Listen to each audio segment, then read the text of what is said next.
একটা বাচ্চা কিন্তু ২৪ মাস যখন তার বয়স হয়, ২৪ মাসে সে কিন্তু মোটামুটিভাবে ৫০টা শব্দ মনে রাখতে পারে। যখন তার বয়স ৩ বছর হবে তখন কিন্তু মোটামুটি ২০০ শব্দ সে মনে রাখতে পারে। এভাবে যখন গ্র্যাজুয়ালি বাড়ে আর কি, আপনার বাচ্চার বয়স যখন ৫ বছর হয়েছে, সে একই সাথে ২-৩টা ভাষার শব্দ মনে রাখতে পারবে। ঠিক আছে, ৫ বছর বয়সে বা ৬ বছর বয়সে একটা বাচ্চা কিন্তু প্রায় ১৫০০ থেকে ২০০০, কোনো কোনো ক্ষেত্রে ২৫০০ শব্দ পর্যন্ত তার মাথায় মেমোরাইজ করতে পারে ছোটোবেলায়। এখন আমরা ওই সময়টাতে কী করছি? আমরা ওই সময় বাচ্চা কাচ্চাগুলোকে শেখাই হাট্টিমা টিম শেখাই, ওই যে মাঠে পারে ডিম শেখায়, Jack and Jill, went up the hill, এগুলো শেখাই, হামটি টামটি স্যাটার্ন ওয়াল, এগুলো শেখাই।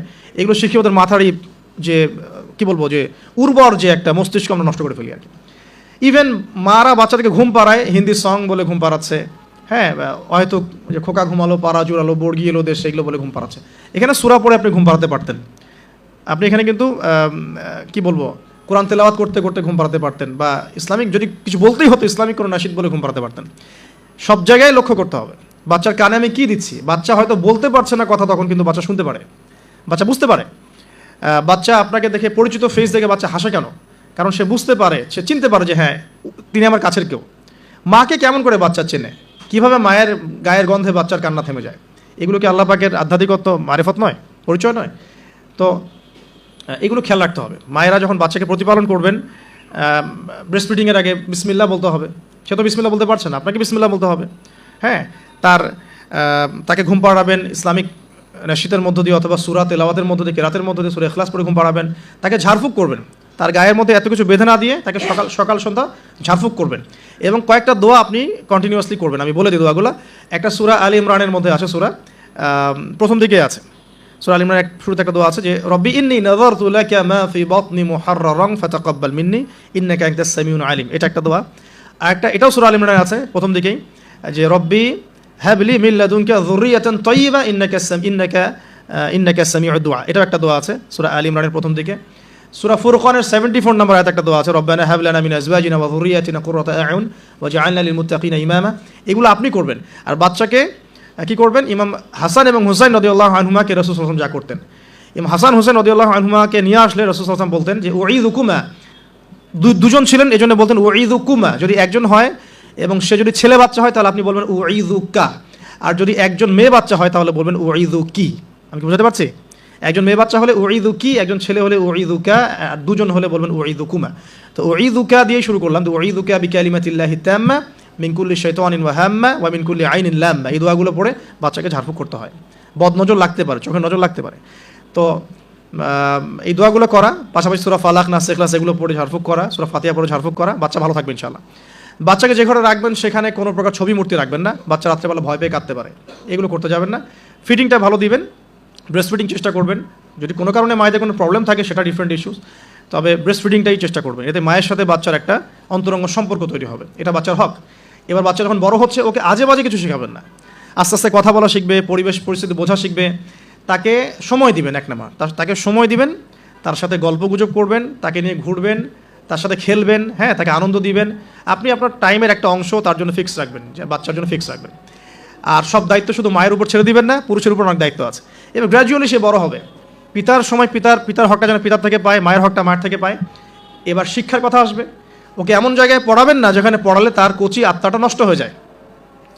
ফার্স্ট অফ অল পরিবারের পরিবেশ ঠিক করলাম।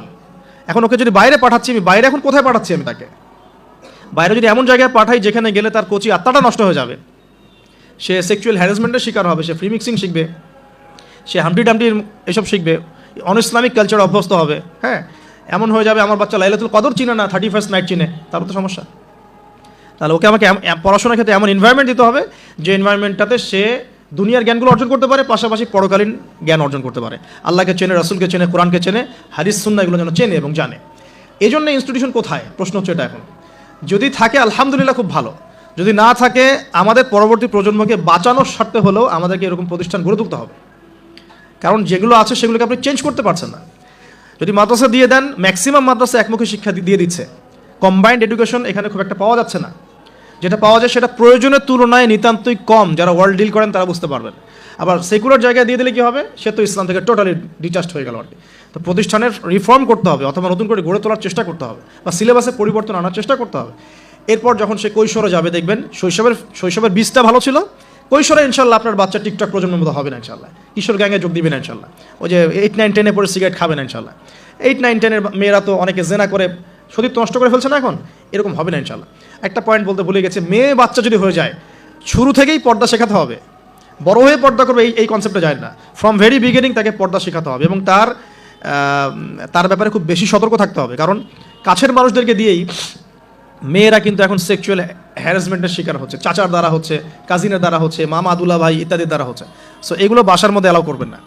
আমি তো বলি যে মেয়ে বাচ্চাকে কার কোলে তুলে দিচ্ছেন সেটা তো সতর্ক থাকতে হবে আপনি, কার কোলে বাচ্চাকে তুলে দিচ্ছেন। কারণ ম্যাক্সিমাম মানুষই তো পর্নোগ্রাফিতে আসক্ত না এখন, ওর কাছে তো বাচ্চা কিছুই না, বাচ্চা মানে ওর কাছে একটা বস্তু, ও তো বাচ্চাকে পেলে ওটা করে রেখে দিবে একেবারে, এটা হচ্ছে না অ্যাভেলেবল এখন। সো বাচ্চা মেয়েদের ক্ষেত্রে আরও বেশি সতর্ক থাকতে হবে। প্রয়োজনে মহিলাদের স্বতন্ত্র মাদ্রাসা গড়ে তুলে সেখানে আপনার মেয়েকে পড়াশোনা করান এবং আপনার স্ত্রীকে সেই মাদ্রাসায় দায়িত্ব দেন, আপনার স্ত্রীকে সেখানে কাজে ইনভলভ করেন যেন সে মনিটর করতে পারে। আর সিসি ক্যামেরার কোনো বিকল্প নাই, রাখতেই হবে এখন, এখন এই যুগ চলছে আর কি, সিসি ক্যামেরার কোনো বিকল্প নাই, রাখতে হচ্ছে, ঠিক আছে। তো বাসায় কাদেরকে এক্সেস দিচ্ছেন, কাকে দিচ্ছেন না, পুরো বিষয়গুলো ঠান্ডা মাথায় ডিল করে আপনাকে আগাতে হবে। মেয়ে বাচ্চার ক্ষেত্রে অতিরিক্ত সতর্কতার কথা আমি বলছি আর কি। আর ছেলে বাচ্চার ক্ষেত্রে সতর্ক থাকবো কেন, বাইরের পরিবেশ তো আর আমার বাড়ির মতো না। বাইরের পরিবেশে গিয়ে যখন দেখবে যে মিথ্যা বলে কিছু আছে, প্রতারণা বলে কিছু আছে, ওকে কেউ ধমক দিচ্ছে, কেউ তাকে সেক্সুয়ালি টাচ করছে, ব্যাড টাচ গুড টাচ, ও বোঝার ক্ষমতা কিন্তু ওরা আছে কোনটা ব্যাড টাচ কোনটা গুড টাচ।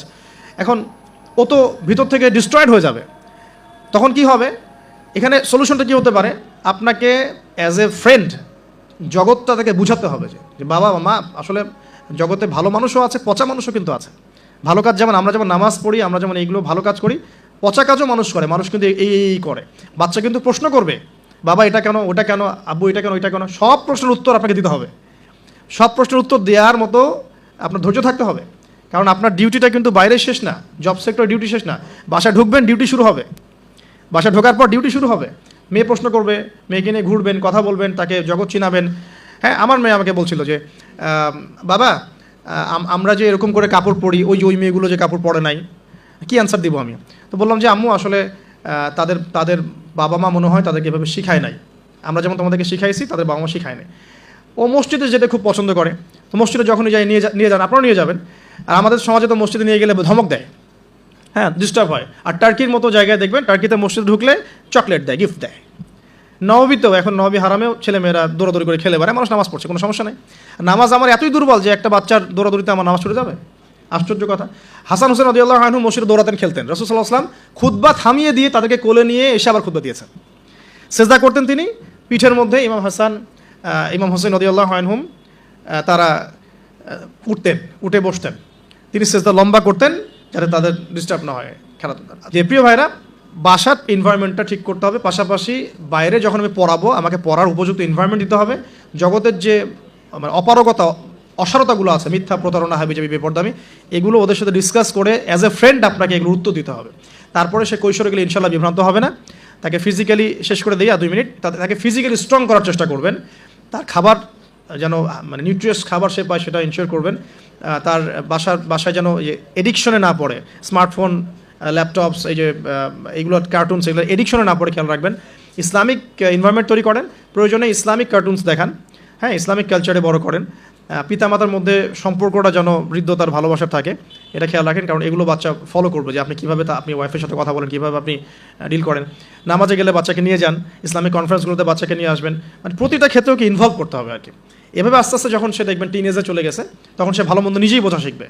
এরপর ইনশাআল্লাহ তাআলা দেখবেন ওই বাচ্চা ছোটোবেলায় দেখবেন তার হিপস কমপ্লিট হয়ে গেছে, মাশাআল্লাহ, ভালো ইনস্টিটিউশনে পড়েছে, সে হাদিসের ইবারত পড়তে পারে, হাদিস বোঝে, বাংলা, ইংরেজি, অঙ্ক, সায়েন্স সবই বোঝে, সে কিন্তু ডিনামাইট হবে ইনশাআল্লাহ।